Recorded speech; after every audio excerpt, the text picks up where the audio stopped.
Umiyak na po siya nun. Sumisigaw po siya, tama na po, tama na. Nandito ba yung ano, yung pinagdiktik ng sili? Wala. Bakit kayo sunod-sunuran? Bukod sa takot kayo, baka mawala kayo ng trabaho, bakit kayo sunod-sunuran dito sa dalawa? Kasi po, mahirap lang po kami. Kailangan po namin ng trabaho. Ayaw din po namin mawala ng trabaho nun, pero kaya po nagsunod-sunuran na lang po kami sa kanila. Alam po namin nakakataas si Ate Franz, mayroon pong kakayahan na kung ano po ang kayang gawin. Meron po silang Stay-in po kayo lahat? Opo, stay-in po ako doon. Okay. Yan, naintindihan ko po yun. Kapit sa patalim ang tawag nga doon. Siyempre, ayaw nyo mawalang trabaho dahil kapag kayo pumalag, kayo sasaktan. Magkano ba ang pasahod sa inyo? Pasahod po dun sa akin, 150 lang po a day. 150 a day? Opo. Magkano ba yung 150 a day? Pag-compute nyo nga. 4-5 a month? Yes po. Lahat kayo? Hindi ko po alam dun sa iba, pero sa akin po, yun po ang sabi 150 a day. Paano yung swelduhan nyo? Ang sabi po sa akin, pwede ka daw po kunin ng quincenas at pwede rin po kunin ng... Okay. May benefits? Wala? Wala po. Walang PhilHealth, SSS, Wala po. pag-ibig? Biodata lang po. Ano? Biodata lang po yung hiningi. So yung 4,000, magkano? 4,500, nakukuha mo ng buo yun? Hindi po ako sumahod sa kanya eh. Hindi ka sumahod? Opo. Ilang buwan ka nag-work doon? Wala po akong buwan nag-work doon. 2 weeks lang po ako, Your Honor. Ba't ka napaalis? Hindi ka tumagal? Hindi. Baka po, natakot po ako agad, Your Honor. Baka ako po yung saktan din. Matulad po kay Ate LG. Baka ikaw ang susunod? Opo, ganun po. Kaya po umalis ako. Ang sama din po kasi ng ugali, palagi po nagmumura. Kahit po, ipapahiya ka po niya sa mga customer po. Sa harap ng customer, sa Opo. nangyari na yun. So, ano yung punto, saan punto yung sinabi mo, ayoko na, tama na, alis na ako rito, lalayas na ako rito. Saan punto yun? Noong time po nun, chinarge niya po ako ng malaki. Inano? Na-charge po ako ng malaki. Ano niya po ako nun, inutusan niya po akong maggayat po ng buto po ng baka, gamit po ang lagaring bakal. Ang sabi ko po sa Ano kanya, na, buto po ng baka. buto ng baka? Opo. Anong Ang gamit po ay lagaring bakal. Ang sabi ko po sa kanya, ate, hindi to kaya po ng lagaring bakal. Dapat daw, hindi po ito mapapantay ng ayos. Sabi po sa akin, Bakit pinapalagari sa yung buto ng baka? ay may order daw po yung customer. Okay. Sabi po sa akin ni ate, wag na daw po ako magreklamo, tapos po namura pa ako. Hindi na po ako nagreklamo, tapos po, hindi ko po nagayat po ng ayos yung buto ng baka kasi po, matikas po talaga yun. Hindi po talaga kayang gayatin po ng lagaring bakal. So yung meaning to say po, yung nagayat ko po ay hindi po pantay-pantay. So, ibig sabihin, sa kunting pagkakamali, nakakatikim kayo ng either pananakit, mura, sigaw, pamamahiya. Yes po. So, yun yung point na umayaw ka na. Yes po, Your Honor. Bukod sa iyo, meron din bang nagsunuran na ganun din ang ginawa, umayaw dahil napakasama ng ugali, napakawalang hiyang ugali itong si Mrs. Ruiz? Marami na pong umalis sa kanya po. Lagi po naalis na Mga ilan? trabahado. Para pong pag hindi po ako nagkakamali, mga 1 month lang, 2 weeks, ganun na lang po, naalis din po. Mr. Chair, pwede siguro invite yung mga dating kasambahay o nag-work dito kay Mr. Miss Ruiz na umalis dahil napakasamang ugali.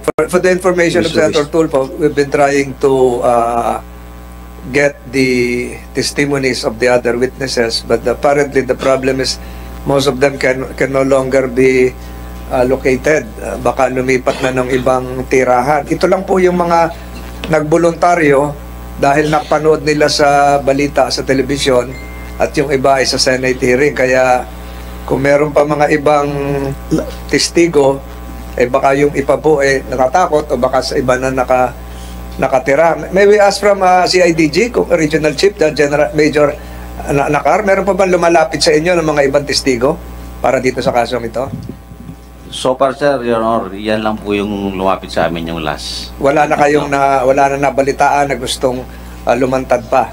Sa ngayon po, wala pa po. Sa ngayon. So that's the answer, Senator Tulfo. Okay, isa na lang po. Nahihirapan lumantad yung iba. Siguro isa na lang po, natatakot Mr. o Chair. baka malayo na yung tirahan. Okay, isa na lang po, Mr. Chair.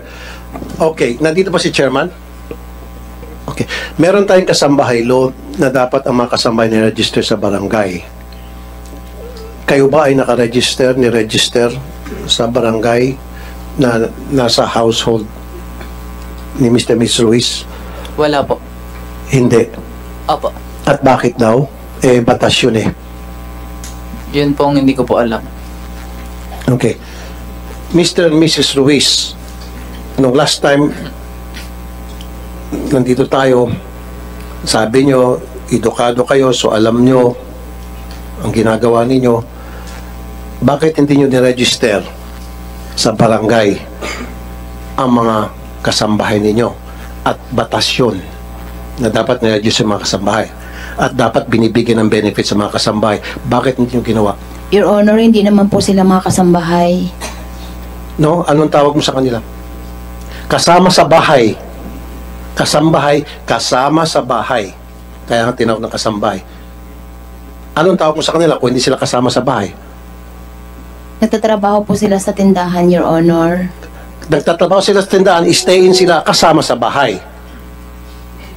Di ba, stay-in sila? Saan sila tutulog? Sa bubong? Natutulog sa bahay mo, di ba? Pagmamayari mo, pamamahay mo, di ba? O, kasama sa bahay. Kasambahay. Bakit di mo niregister? And yet, magtanong ka sa lawyer mo. Andiyan yung lawyer mo, bulong ng bulong. Tanungin mo. Ano magandang sagot? Bakit hindi niregister mo, ninyo, itong inyong mga kasambahay na batas yan? Sige, bigyan kita ng 10 seconds. Magbulong muna. Ikaw, lawyer, bulungan mo tong kliyente mo. Sige, go ahead. Sige. Lapit mong tenga mo. Ikaw, lawyer, lapit. Sige, hindi ka nagkakarinigan eh. Ikaw, Mr. Ruiz, gusto mo sumali sa bulungan, kayo mga bulunggang, sige. Sige. Ano magandang sagot? Okay na? So, bakit hindi mo niregister? Batas yan na dapat ang lahat ng mga kasama natin sa bahay, maliban lang sa ating mga relatives, kung nagtatrabaho sa atin, kailangan nakaregister sa barangay, on record, para masiguro na sila protektado, na sila ay napahalagaan ng batas na kung tawagin kasambahay law. At kasama dyan, dapat meron silang full benefits, SSS, PhilHealth, Pag-ibig. Now, answer me, sapat na ba yung binulong sa'yo ng abogado mo? Your Honor, hindi naman po sila mga kasambahay. Sila ay mga nagtatrabaho sa tindahan namin. Yung tulugan po nila sa amin, ayun ay another benefits lang na binibigay ko sa kanila, na libre ang tulugan, libre ang pagkain. No, Yun po. hindi ba ako naintindihan eh. Nagtatrabaho sila sa tindahan. Okay, kung nagtatrabaho sila sa tindahan at hindi sila kasambahay, so they are worker. So therefore, kung worker sila sa tindahan ninyo, then dapat minimum wage sila na magkano ba yun sa Batangas? Ang minimum wage? Magkano? Hindi, yung daily. Your Honor, Occidental po kami, hindi po kami Batangas. Saan? Sa Occidental po. Okay. Therefore, kung siguro hindi mo sila kinukonsider na kasambahay, kinukonsider mo sila as worker. Anong klaseng worker? I-define mo. Industrial?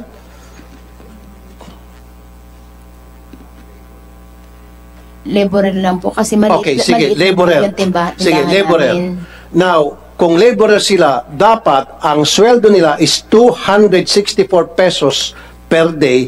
Ito yung sa Mindoro noong 2020. Oh, 264. At meron dapat full benefits. So dito may violation na naman kayo. Sige, gusto mong lumusot. Kasi pagkasambahay,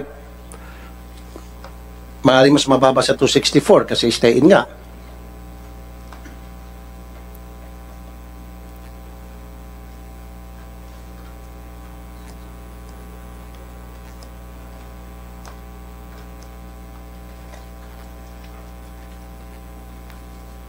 Ano na?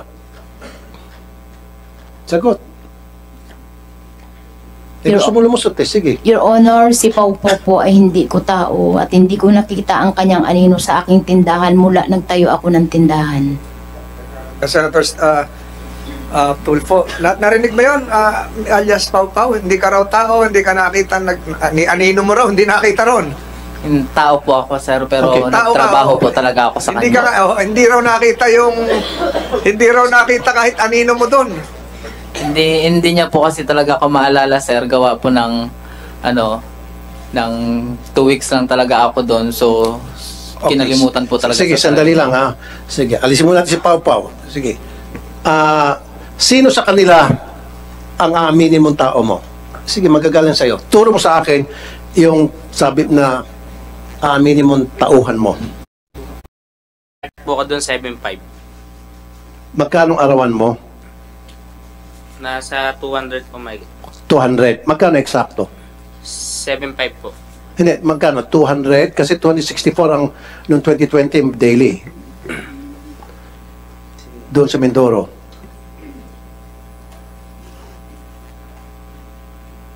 Magkano? 264 ba? Okay, sige. Habang tinitingnan mo yung listahan mo, meron ka bang benefits? May SSS, Pilat Pag-ibig ka? Wala po. Okay. Teka, nababayaran ka naman, excuse me. Nababayaran ka naman? Opo. Buo ang sweldo mo? Hindi po kasi po may mga bali po kami. May mga... Bali. Okay. Minus di bale. I-minus mo yung bale. Doon sa sweldo mo. Kompleto na tatanggap mo? Opo. Alright. So, ngayon, tinitip pa niya kung magkano yung sweldo niya. Talaga eksakto. Si Patrick, inamin mo na tao mo, worker mo. Now, bakit wala siyang SSS, PhilHealth, Pag-ibig at batas yan? Nasa batas natin yan. Bakit? Sige, lumapit ka pa, pabulong ka sa lawyer mo. Your Honor, yung mga is nila na kulang ay minaisampa na po sa amin sa dole. Ano po? May yung mga po nila at saka yung sinasabi nyo po, nakakulangan ng mga benepisyo nila ay minaisampa na sa amin sa dole. No. Bakit hindi mo sila kinuna ng SSS, PhilHealth, Pag-ibig? Kasi- Bakit wala sila? Your Honor, nung start niya 7.5, sunod na buwan po agad, mataas agad ang sahod niya, 9,000. Hanggang ngayon po, 10,000 na po. No, it doesn't matter. Kahit na 100,000 ang isahod mo sa kanila, again, nasa batas natin, kailangan may benefits na SSS, PhilHealth, Pag-ibig ang lahat ng magagawa, regardless kung magkano sweldo na pag-usapan ninyo. Your Honor, yung kulang, kung ano po yung kulang namin, inasa dole na po yung aming may No, pakisagot lang, bakit hindi mo kinunan ng SSS, PhilHealth, Pag-ibig si Patrick na inamin mong empleyado mo na kinonfirm niya, yes, totoo, empleyado ako. So bakit hindi mo kinunan ng benepisyo na nasa batas natin yon? Pakisagot lang. Lawyer, bulungan mo pa na maayos, kulang pa yung bulong mo. Bulungan mo, kulang bulong mo sa kanya. Hindi, pakisagot lang. So nag-violate ka ng batas by not giving Patrick the benefits na sinasabi sa batas natin, nakasal sa batas natin ng SSS, PhilHealth, Pag-ibig, meron kang violation. Lumabag ka sa batas natin, sa labor law natin.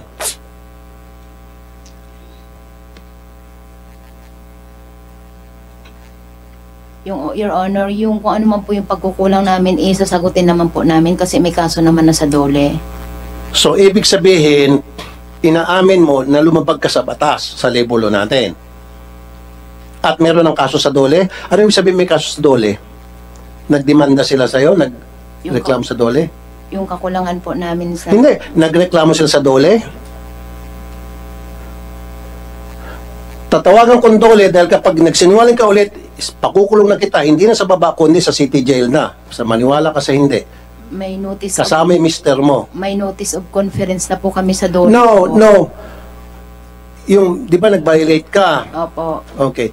So dahil dyan sa violation na yan, ano yung natanggap mo mula sa dole? Ikaw ba ay pinuntahan ng dole? O nagreklamo ba sila sa dole? Kaya nakatanggap ka ng notice sa dole? Hindi, siya po dapat magsagot.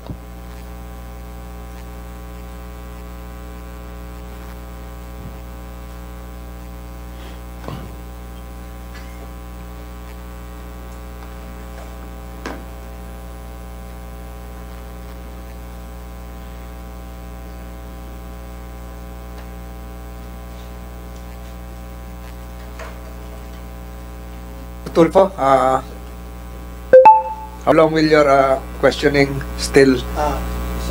Naman po. Sir, Your Honor. Answer that? Can you answer that? You're being assisted by your lawyer. Pwedeng pakisagot na.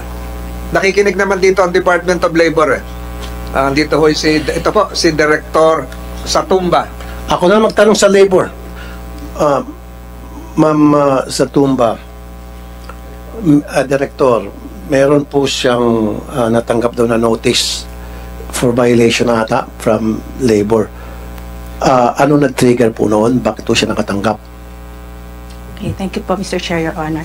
Nung malaman po namin yung kwento ni Ma'am LV, nag-moto proprio po na inspection ang Dolly Mimaropa, ang field office namin noong August 11, at pinag-submit po ng mga proof of compliance yung ating mga employers, no, kasi base sa findings ay yun nga po, wala silang records doon sa tindahan, hindi nagbibigay ng SSS Pag-ibig at PhilHealth sa worker, 13th month pay, lahat po ng mga benefits, no.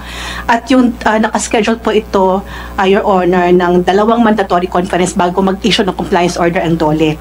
September 12 po, hindi sila sumipot, wala pong at September 19 po ang pangalawang conference.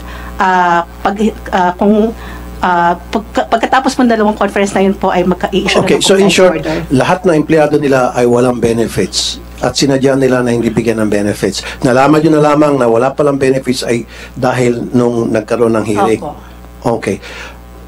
So far, ano po lumito sa inyong investigasyon? Pero sir, ito lang yung mga nandun sa tindahan nila nung time na yon, kasi Right. sila, baka po yung iba ay wala na nung time na yon, pero hahabulin pa rin po natin yung mga hindi nila sunod. So anong violation? Doon sa violation nila, anong kaparusahan ang ipapataw after na makomplete yung investigation nyo and nakita nyo na guilty siya? Iko-compute po namin, sir, kung magkano yung dapat na sweldo ng mga tao na nandun sa tindahan, at yun po ay kailangan nila bayaran. And then anong parusa? Anong parusa? Anong parusa? See? Stop. Ito, Mr. Chair, ang sinasabi ko Ito stupid law. Qualified, sandali lang po. Sorry. I mean, hindi patas ang batas. Pagkasambahay, nagnakaw, qualified theft at makukulong. Pag si amo, nagnakaw, hindi nagbigay ng tamang sweldo, hindi nagbigay ng tamang benepisyo, pagbabayarin lang, absuelto na. Salma. Di ba? Ito yun Ilang kasambahay na ang nakulong dahil nagnakaw ng toothpaste, nagnakaw ng cellphone daw, kung ano pang pagnanakaw, na pinagbintang sa kanya ng kanyang amo, kulong qualified theft. Pero si amo, nakaw ng sweldo, sa mga empleyado at mga benepisyo, at kapag nalaman ng DOLE, walang parusa kundi pagbabayarin lang. Walang kulong. Mapapamura lang tayo rito. This is a big injustice to the poor. See? Kaya tatanungin kita, anong parusa, Direktor? Sir, Gusto ko kulong. Kasi kung hindi, then it's about time baguhin natin batas natin, Mr. Chair. We have to come up with legislation na dapat lahat ng amo na nagnanakaw sa kanilang mga empleyado talagang makulong. And meron akong bill na qualified theft. Director, wage theft. Laban sa mga... cite other provisions of the Labor Code of the Philippines, or if you're not in a position, just say so. Sir, yung violations naman po pagdating sa batas kasambahay, administrative fine. No, ibig sabihin, yung mga amo, alisin natin sa kasambahay. Kahit na sino. Kapag yung amo nagnakaw sa kanyang tauhan, meron bang pagkakakulong? Kaya na, Mr. Chair, meron akong bill na pinasa ko na yung wage theft. Na para itong mga walang hiyang amo makatikim ng kulong. Kasi napakadali sila magpakulong ng kanilang kasambahay at mga tauhan kapag nagnakaw ng kung anumang bagay na binibintang nila. Samantalang pag sila nagnakaw ng sweldo at benepisyo sa kanilang mga tao, hindi sila kukulong. Pagbabayarin lang DOLE. Isoli mo lang perang isoli mo lang perang ninakaw mo. Yung sweldo ninakaw mo, pakisoli. Yung benepisyo ninakaw, pakisoli. Walang pagkakakulong. Hindi patas ang batas. No. Mr. Estrada, would you like to interject? With You're the, the author of the permission- Kasambahay Law. With the permission of Senator Estrada. Senator Tulfo, we are here to investigate this maltreatment of this kasambahay named Aling LV in aid of legislation. Yes, I am the main author of Batas Kasambahay, and I am open to revise or to amend or to improve this Kasambahay bill. That is why I am thankful to the chairman of the Committee on Justice that he has conducted several hearings with regard to this to the maltreatment of Manang LV. And as what you said, Senator Tulfo, you are one with me in improving this Batas Kasambahay bill. That is why I, as the principal author of Kasambahay bill, admits that there are some loopholes in this bill. That is why I am open to amending or revising this particular bill. Thank you, Mr. Estrada. Mr. Chair, not only dun sa mga kasambahay, maging sa mga trabahador, be that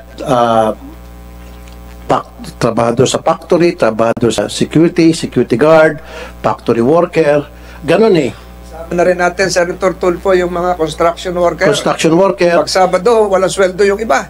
yes, pag nanakaw yun, Na, pati face mask. Hindi lang po pati kasambahay. sinisingil. Hindi, ibahin natin kasi hindi sila kasama sa bahay. So, siguro that's a separate bill. yeah, I know. What I'm trying to say in general, Senator Estrada, hindi lang yung sa kasambahay law, kundi maging sa lahat ng batas, labor code natin, dapat yun yung babaguhin, yun yung siguro babaguhin natin dahil maging yung sa mga factory worker, maging sa mga security agents, security guard, maging yung sa mga nagtatrabaho sa kahera, sa tindahan, ninanakawan po, even while we speak, libo-libo pong mga manggagawa na ninanakawan po araw-araw ng kanilang mga amo. And yet, kapag na-discover later on ng dole na ninanakawan yung kanilang mga magagawa, yung dole, inspection, and then pag nakita na guilty, pagbabayarin lang, sabihin, isoli mo lang ninakaw mo sa iyong mga empleyado, and then, tapos na. Pero pag yung si worker, alam mo, si security guard, nagnakaw sa amo, kulong agad sa kasong qualified theft. Yun yung pinapoint out ko. Okay. Anyway, Mr. Chair, meron akong bill na pinapasa ngayon, yung wage theft, na ito mga katulad ni Mr. and Mrs. Ruiz, makukulong kayo dahil sa pagnanakaw ninyo sa mga sweldo ng inyong mga pobreng kasambahay, kasama sa bahay, o ng iyong mga worker sa tindahan na turo ng abogado mo. Okay? Yun lang po, Mr. Chair. Thank you, Salamat. Senator Tulfo. Before I recognize Senator Estrada, tanungin ko itong mga PNP natin, si Colonel Danao or si IDG. Meron ba hong mga nababalitaan kayong bagong pagbabanta, pagtatangka sa mga buhay ng ating mga testigong naririto? And then update this committee concerning the slug, yung tingga na pinag-usapan ng huling hearing, kung nakita na ba o ano na yung huling balita doon sa forensics. Who will speak first? Colonel Danao, you recognize. Ang layo pa ng pinanggalingan nyo, hindi namin kayo, hindi pwede pagsalitain dito. Colonel Danao. Yes, sir, Honorable Chair and distinguished members of this